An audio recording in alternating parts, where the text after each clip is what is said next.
non mirando più alla patria. È il Signore che indica la patria e la via, è Cristo stesso la via da percorrere, la fede in Lui.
Forse qualcuno crederà che non manchi a noi nulla per conoscere la giustizia, perché il Signore, che sopra la terra portò a compimento con pienezza e rapidità la parola di Dio, disse che tutta la legge e i profeti dipendono da 2 precetti. E non li tacque, ma li presentò con parole esplicitissime. Amerai il Signore Dio tuo con tutto il tuo cuore, con tutta la tua anima e con tutta la tua mente. Amerai il prossimo tuo come te stesso. Che cosa più vera di questo? Compiendo tali precetti si adempie tutta la giustizia.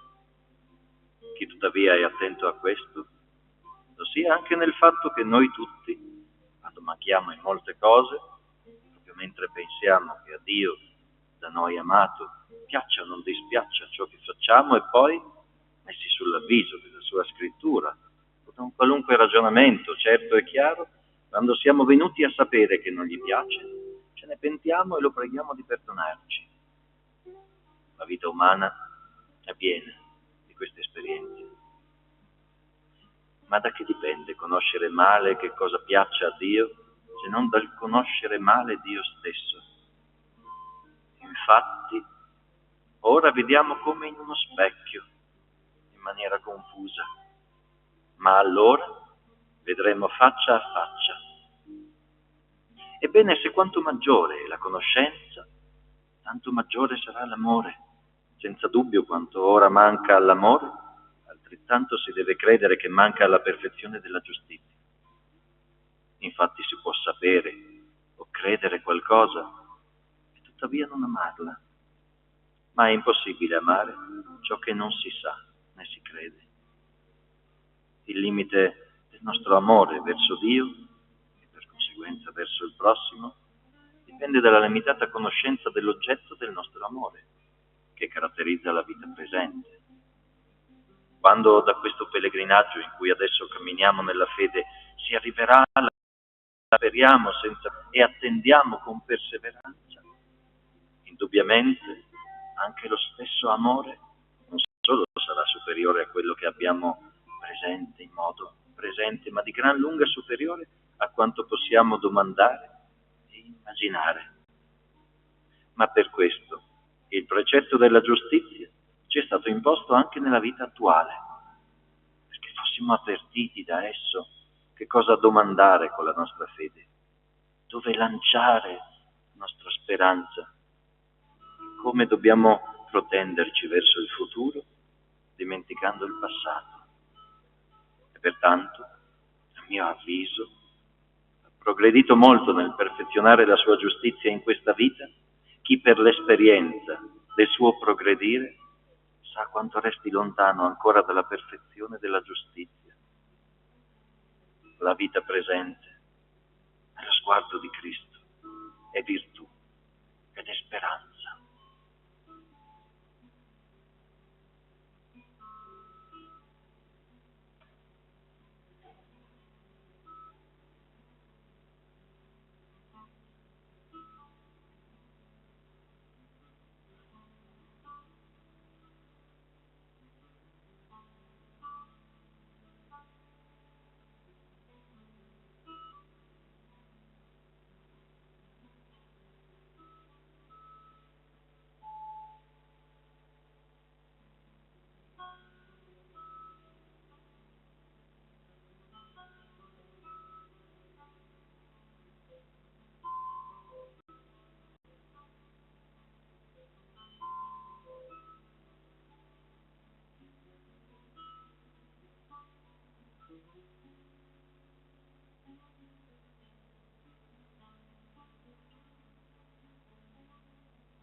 Che dire della speranza?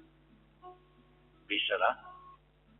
Quando ci sarà la realtà, non ci sarà più la speranza. Evidentemente proprio la speranza è necessaria nella situazione di pellegrini. È essa lungo la via. Il viandante, infatti, quando si affatica nel cammino, sopporta la stanchezza appunto perché spera di raggiungere la meta. Strappagli la speranza di giungere e immediatamente crollano le possibilità di andare avanti. Pertanto, che la speranza, che è propria di qua giù, concerne la giustizia relativa alla nostra situazione di pellegrini. La caparra dello spirito ci sostiene nel nostro pellegrinaggio.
affronta con fiducia la buona navigazione, lasciandoti guidare dal soffio dello Spirito Santo. Lota Cristo, che sta al timone della temperanza.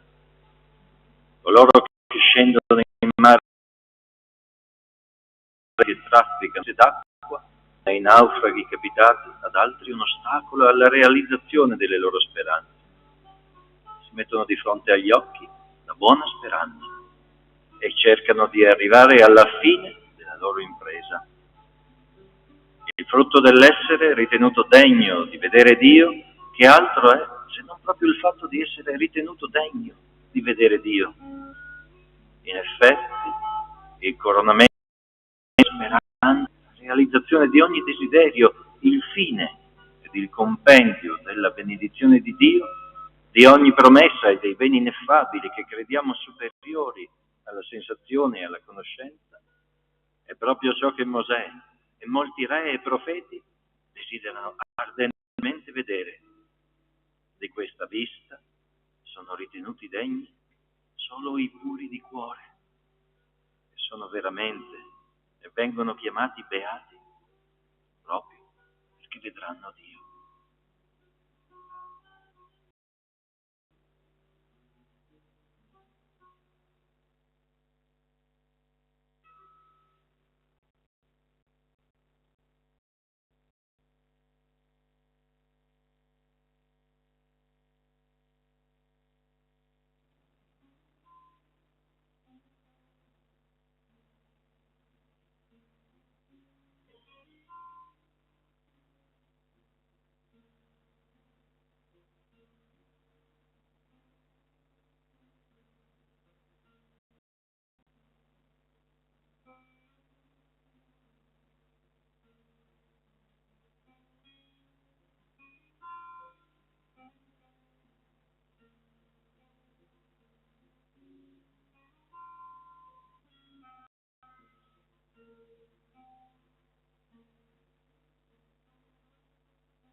In quel tempo Giovanni, vedendo Gesù venire verso di lui, disse: «Ecco l'agnello di Dio, colui che toglie il peccato del mondo.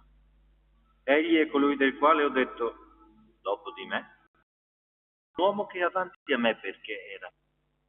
Io non lo conoscevo. Sono venuto a battezzare nell'acqua perché egli fosse manifestato a Israele».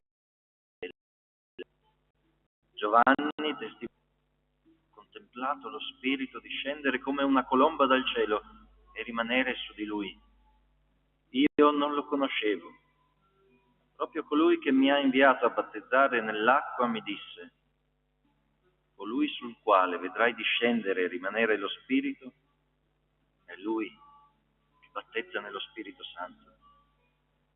E io ho visto e ho testimoniato che questi è il Figlio di Dio.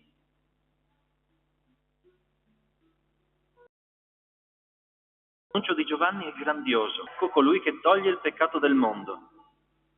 Tale affermazione avrebbe dovuto attirare sul Cristo tutte le attenzioni possibili, perché è necessaria di quella di liberare gli uomini dal peccato.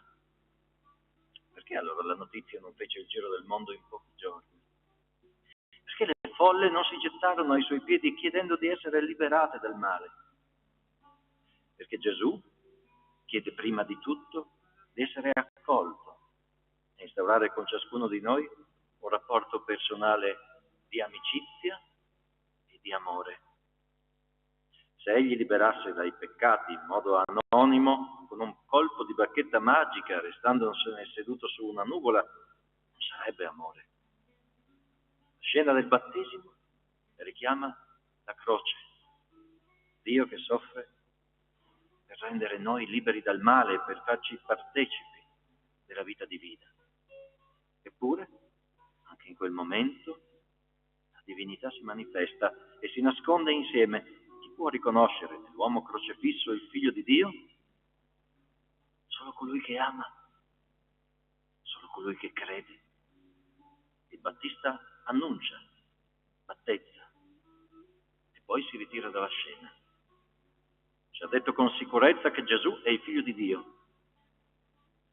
E adesso tocca a noi credere, entrare nell'intimità con il Salvatore per mezzo dello Spirito Santo.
Beato l'uomo che resiste alla tentazione, perché dopo averla superata riceverà la corona della vita che il Signore ha promesso a quelli che lo amano.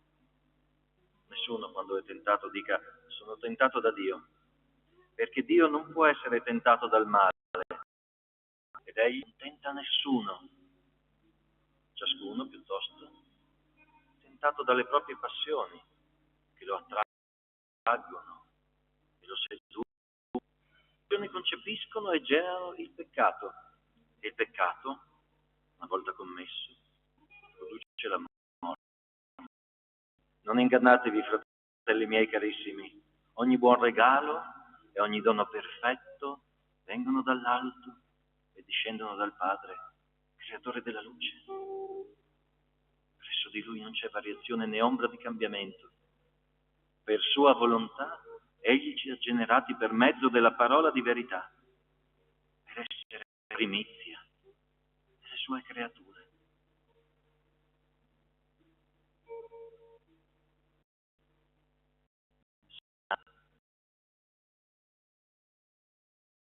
Osserverà la mia parola, Padre mio lo amerà e noi amiamo a Lui.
Dio sia benedetto, il suo santo nome. Benedetto Gesù Cristo, vero Dio e vero uomo. Benedetto il nome di Gesù. Benedetto il suo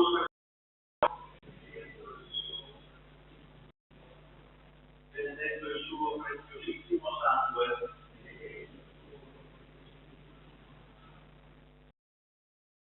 Santissimo sacramento dell'altare.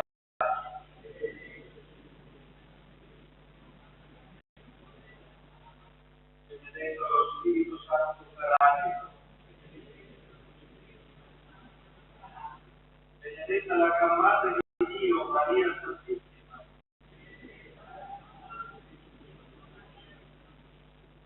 Benedetta la sua santa e immacolata concezione. Benedetta la sua gloriosa assunzione. Benedetto il nome di Maria, Vergine e Madre. San Giuseppe, il suo santissimo sposo. Benedetto Dio nei suoi angeli e nei suoi santi.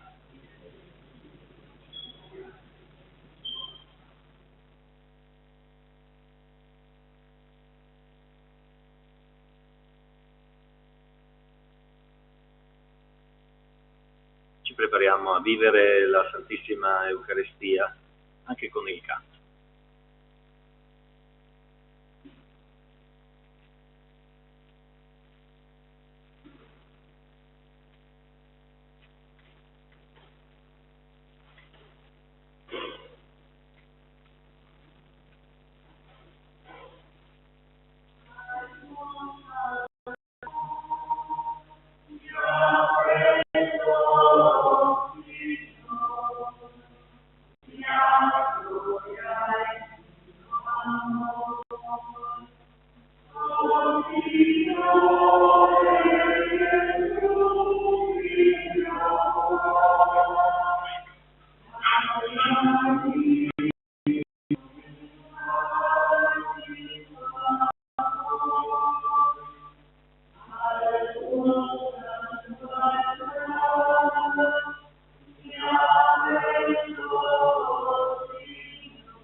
Nel nome del Padre, del Figlio e dello Spirito Santo. La grazia del Signore nostro Gesù Cristo, l'amore di Dio Padre e la comunione dello Spirito Santo. Ci prepariamo al tempo dell'attesa con la preghiera, con la meditazione, con l'ascolto della parola di Dio. E ascoltando la parola ci sentiamo mancanti e forse peccatori, intesi come disorientati. Accogliere la parola di Dio, vivere l'Eucaristia ci permette di trovare l'orientamento. Per questo allora, per celebrare degnamente i santi misteri, riconosciamo i nostri peccati e le nostre mancanze.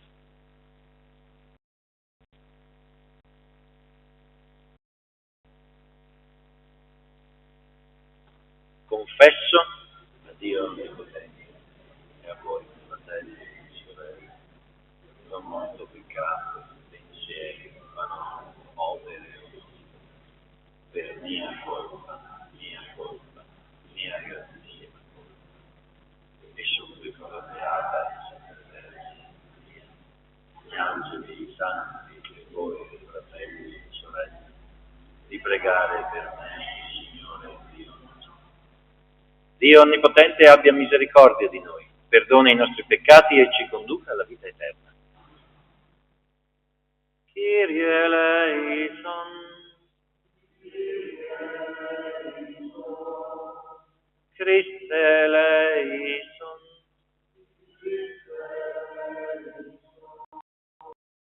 eleison.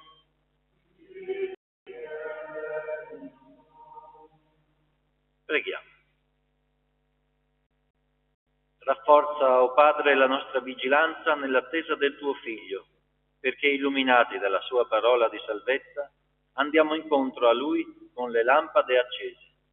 Per il nostro Signore Gesù Cristo, tuo Figlio che è Dio e vive e regna con te nell'unità dello Spirito Santo per tutti i secoli dei secoli. Ascoltiamo la parola del Signore.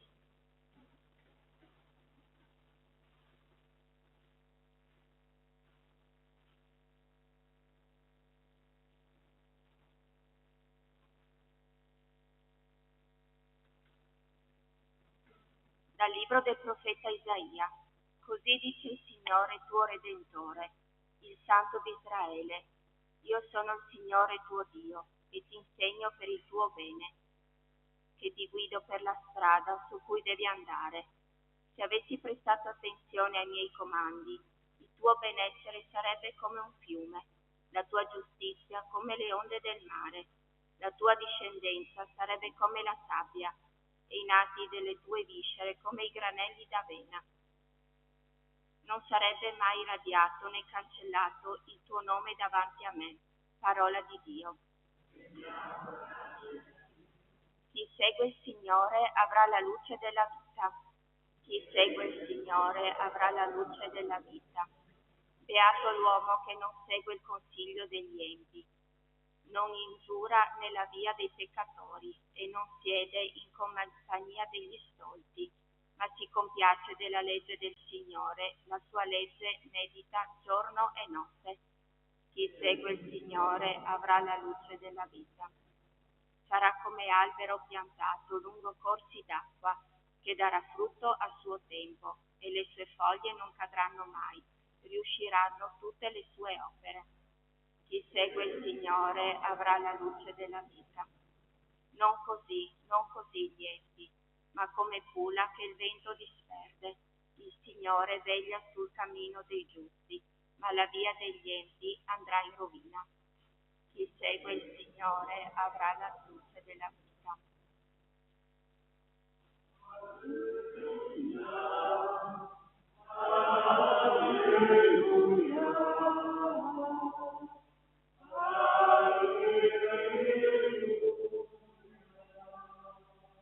Il Signore è vicino, ascoltiamo oggi la sua voce.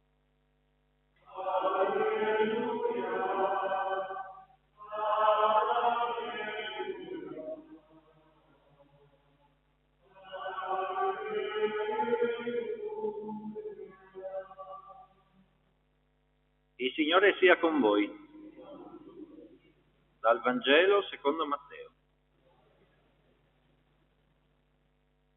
In quel tempo Gesù disse alla folla: a chi paragonerò io questa generazione? Essa è simile a quei fanciulli seduti sulle piazze che si rivolgono agli altri compagni e dicono: vi abbiamo suonato il flauto e non avete ballato.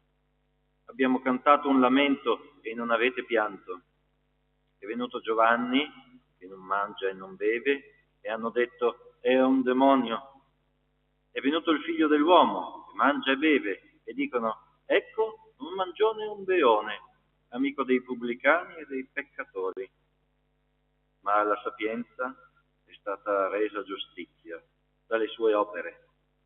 Parola del Signore.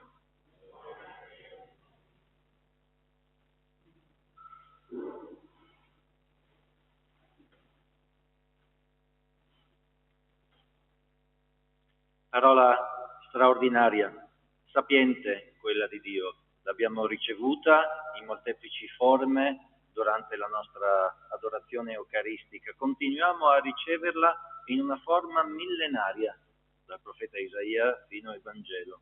Ma c'è una continuità, una linea che passa anche attraverso il Salmo che abbiamo pregato. Un Salmo che apre incredibilmente tutto il libro dei Salmi, che appartiene a quella parte dell'Antico Testamento che opera nella dimensione sapienziale. E io aggiungo anche esistenziali. Ripercorriamo con attenzione spirituale, semplicemente l'inizio di quel salmo. Beato l'uomo che non segue il consiglio degli empi, non indugia sulla via dei peccatori e non siede in compagnia degli stolti. E proviamo ad accostare questa preghiera con le parole che abbiamo ricevuto nel Vangelo, di straordinaria incidenza, perché ci aiutano a capire quale indirizzo per la nostra vita tenere. Possiamo noi essere tentati da ciò che dice una persona o l'altra rispetto a quale giudizio. Avete ascoltato? Giovanni non mangia e quindi forse ha un demonio, mentre Gesù mangia, quindi è un mangione e un beone. Dove sta la verità? Ritornando semplicemente con attenzione spirituale, come dicevo all'inizio, al consiglio provvidenziale, sapienziale ed esistenziale del primo salmo antico testamentario. Beato l'uomo che non segue il consiglio dei malvagi, degli empi, non indugia nella via dei peccatori e non siede in compagnia degli stolti. Avete notato quale accostamento tra essere in compagnia degli stolti e essere seduti? Indugiare nella via dei peccatori, essere quindi tentati, oppure che non segue il consiglio degli empi. La nostra vita è un cammino e prestare attenzione a dove poniamo l'ascolto, lo sguardo, l'indirizzo, un po' come abbiamo ascoltato nella parola di molti padri della Chiesa, le parole che abbiamo ascoltato durante l'adorazione eucaristica, anche se sono millenarie, di uomini e donne che hanno attraversato il deserto della vita, e facendo attenzione a che cos'è maggiormente l'empietà, non si sono seduti, sono riusciti a camminare. Allora, se volessimo vivere un'esperienza battesimale, cioè immersiva, che guarda alla prospettiva del Natale, essendo dentro questo tempo di Avvento come un esercizio spirituale, noi, rispetto a questo salmo che abbiamo ricevuto, dove siamo? Seduti? Siamo in tentazione? O stiamo camminando e riconosciamo la via degli empi? E riconosciamo molto bene, attraverso la parola di Dio, quale distinguo c'è da porre nel nostro cammino, quale tipo di aiuto noi possiamo offrire ai nostri fratelli o quale aiuto ricevere. Ma ancora le parole del profeta: io sono il Signore tuo Dio, che ti insegno per il tuo bene, ti guido per la strada su cui devi andare. È un continuo viaggio, è il viaggio della vita, che non termina con questa vita. Il nostro essere qui è un sapore di eternità quando noi viviamo in comunione con Cristo. Ora, per un proseguo spirituale e anche di esercizio, provate a chiedervi, anche semplicemente mentre siete nella vostra vita quotidiana, che cosa significa essere con Cristo. E se volete, provate ad applicarlo laddove la vostra fatica può diventare maggiore. Accogliere, perdonare, comprendere, ascoltare, rallentare, e dove siete maggiormente tentati, magari scappare via o avere fretta rispetto ad alcune tentazioni, non per indugiare o fermarsi, ma per conoscerle molto bene. Il filosofo Lucio Anneo Seneca, precettore di Nerone durante l'impero romano, che aveva una molteplice sensibilità nei confronti dello stoicismo, aveva capito molto bene che noi siamo fatti di vizi e virtù dell'animo umano. Ora, rispetto alla nostra vita, qual è il motore del nostro cammino? Il vizio, la passione, la tentazione, l'indugio, oppure la virtù, la saggezza, la temperanza, la prudenza di fronte anche a un buon consiglio consiglio fraterno. Abbiamo sempre ascoltato quelle parole in cui amare Dio con tutti noi stessi e i nostri fratelli. Tutto in campo, mente, corpo, anima, spirito, tutta quella gioia di vivere che è meraviglia e stupore. Tenetela presente, tenetela nel vostro cuore, vivacemente pregate e siate Eucaristia vivente, e tutto il resto sarà un sovrappiù. Allora preghiamo insieme con quello spirito in cui anche il versetto alleluiatico ci ha condotto. Il Signore è vicino. Ascoltiamo oggi la sua voce.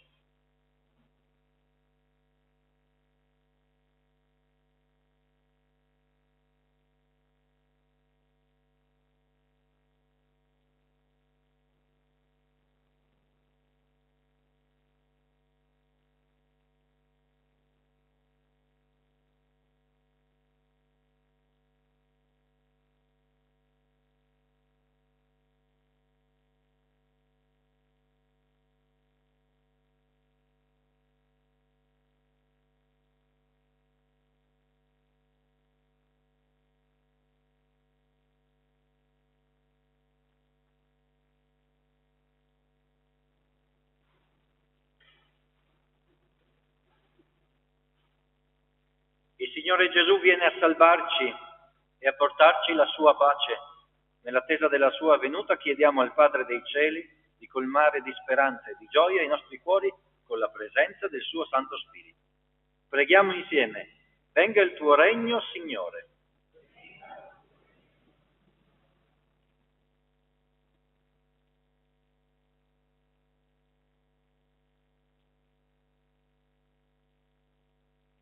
Per il Papa, i Vescovi, i Presbiteri e i Diaconi, sostenuti dalla preghiera dell'intero popolo di Dio, siano sollecitati nell'indicare la via della pace e della gioia. Preghiamo.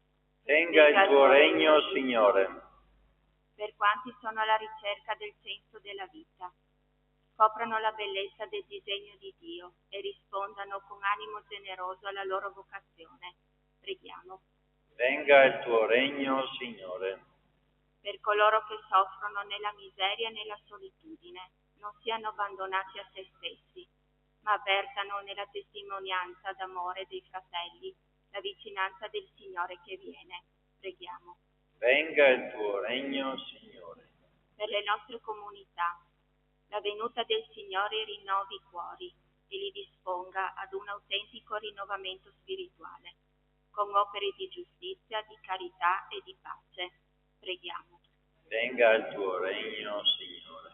Per tutti noi, lo Spirito Santo ci concede la grazia di collaborare alla crescita del Regno e di camminare con cuore libero e ardente, incontro al Signore che viene.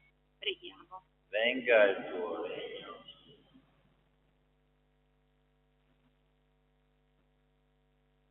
O Dio Padre dei poveri, guarda con bontà i nostri cuori, purificali con il tuo amore perché esultino nello Spirito per la venuta del nostro Salvatore.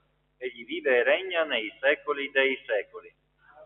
Le offerte che riceveremo verranno destinate alle nostre attività caritatevoli per il tempo natalizio.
fratelli e sorelle, perché il mio e il vostro sacrificio sia gradito a Dio, Padre Onnipotente.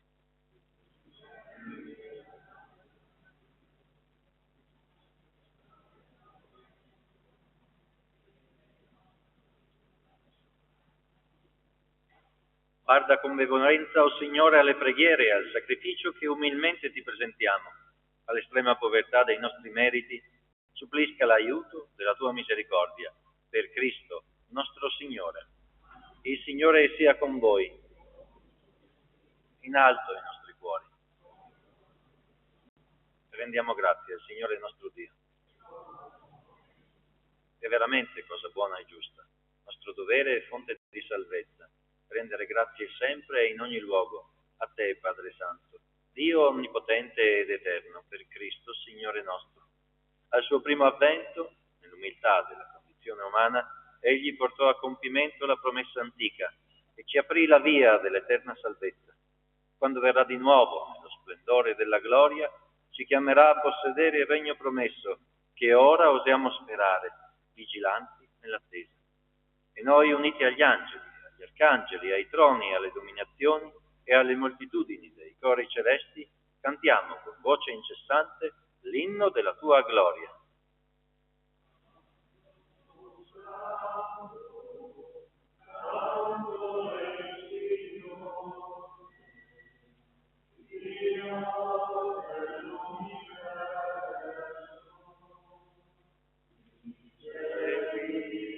E la terra sono pieni della tua gloria. Osanna, Osanna, Osanna nel alto dei cieli. Ed ecco colui che viene nel nome del Signore. Osanna, Osanna, Osanna.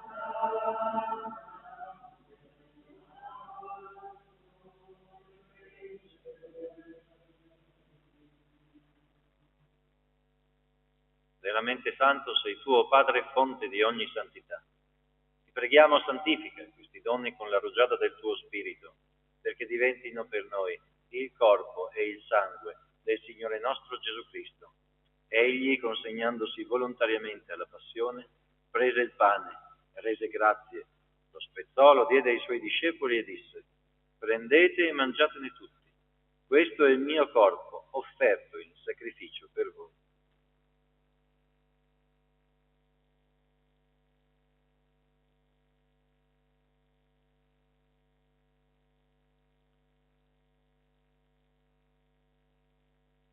Allo stesso modo, dopo aver cenato, prese il calice.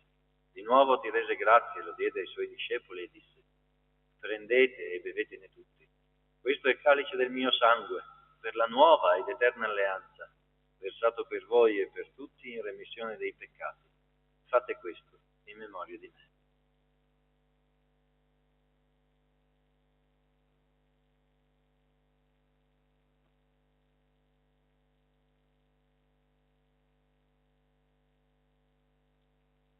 Mistero della fede.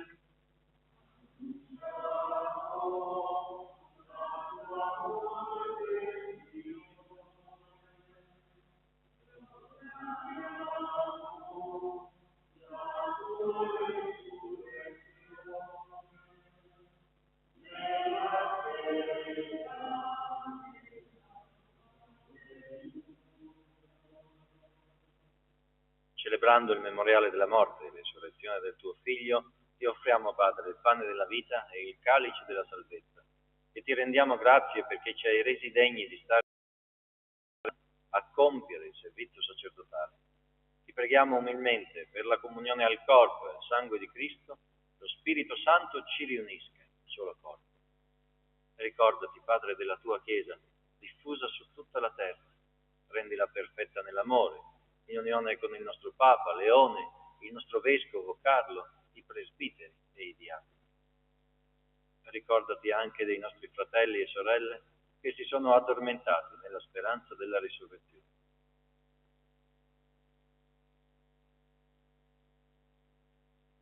Ricordati di Lorenzo, di Margherita, e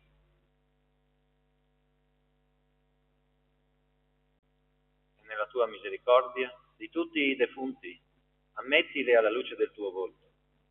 Di noi tutti abbi misericordia, donaci di aver parte alla vita eterna, insieme con la Beata Maria, Vergine e Madre di Dio, San Giuseppe, suo sposo, gli Apostoli e tutti i santi che in ogni tempo ti furono graditi. E in Gesù Cristo, tuo Figlio, canteremo la tua lode e la tua gloria. Per Cristo, con Cristo ed in Cristo, a te Dio Padre Onnipotente, nell'unità dello Spirito Santo, ogni onore e gloria per tutti i secoli dei secoli. Prima di partecipare al banchetto eucaristico, segno di riconciliazione e vincolo di comunione fraterna, preghiamo insieme come il Signore ci ha insegnato. Padre nostro, che sei nei cieli,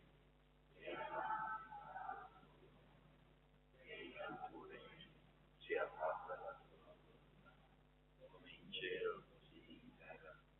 Dacci oggi il nostro pane e rimetti a noi i nostri debiti, come anche noi perdoniamo e non abbandonarci alla tentazione, ma liberaci dal male. Liberaci, o Signore, da tutti i mali, concedi la pace ai nostri giorni, e con l'aiuto della tua misericordia vivremo sempre liberi dal peccato e sicuri da ogni turbamento, nell'attesa che si compia la beata speranza e venga il nostro Salvatore Gesù Cristo.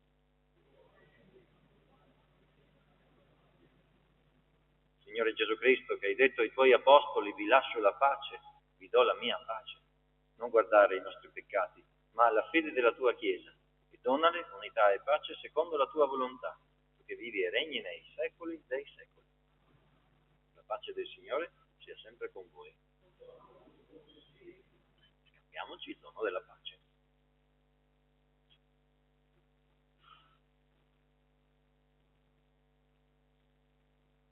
Agnello di Dio, che togli i peccati del mondo, abbi pietà di noi.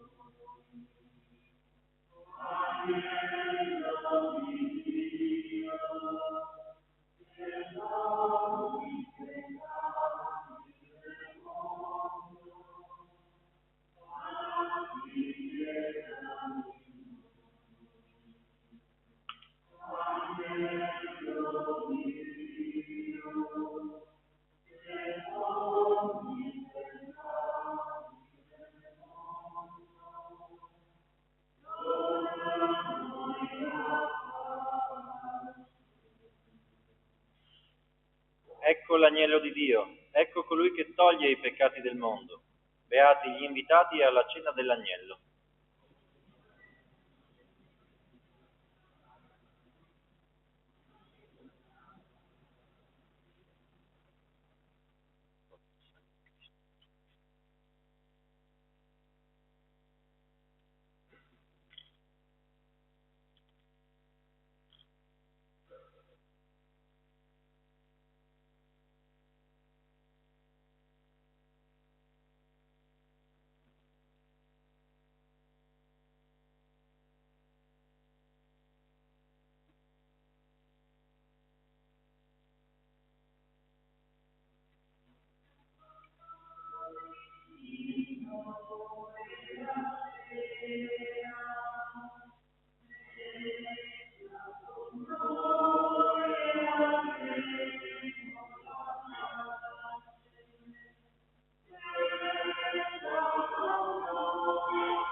La sapienza è stata riconosciuta giusta per le opere che essa compie. Preghiamo. Saziati del cibo spirituale, o Signore, a Te innalziamo la nostra supplica per la partecipazione a questo sacramento. Insegnaci a valutare con sapienza i beni della terra e a tenere fisso lo sguardo su quelli del cielo. Per Cristo nostro Signore. Il Signore sia con voi. Vi benedica Dio Onnipotente, Lui che è Padre, Figlio e Spirito Santo. Glorifichiamo il Signore con la nostra vita e restiamo nella pace. Auguro a tutti voi una buona serata, un buon rientro nelle vostre case, con questa sapienza nel cuore che opera giustizia, che è testimonianza di misericordia. Passa attraverso la nostra vita, i nostri piccoli gesti quotidiani, la capacità di portare il Cristo attraverso le nostre parole e la nostra testimonianza. Un saluto anche agli ascoltatori che pregano con noi da casa, che hanno vissuto l'adorazione eucaristica, e invito gli amici domenica alla messa alle 11 a Ruda, perché ci sarà anche la benedizione dei bambini Gesù del presepe, e se volete anche portare qualcuno in più per poi donarlo, è un piccolo gesto che segna e ci unisce come fratelli nella fede. Buona serata.